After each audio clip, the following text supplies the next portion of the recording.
E mais um, galera, mais um C3 aqui na Mecânica Nunes. Não se esqueça, Mecânica Nunes é e sempre será o seu canal de informação. Aí que eu falo aí, ó, C3, ó, 40 mil quilômetros rodados. E aí, o que você me diz?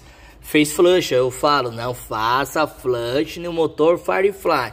Mas os caras é teimoso, ó pra isso, ó. A polia aqui, ó, com certeza tá danificada. Quando dá partida, faz um barulho parecendo carro com direção hidráulica, quando o nível do óleo tá baixo, sabe? Ó, olha pra isso, ó. Faz igualzinho. Eu vou ver se eu coloco um pedacinho aqui pra vocês verem no final do vídeo, ó. Olha a bomba de óleo. Olha como é que tá a bomba de óleo, ó. Olha o pescador. Meu pai do céu. Tá vendo aí? Aí eu falo pra você... Flush dá certo? Isso aqui, ó, era carro de quê? De locadora.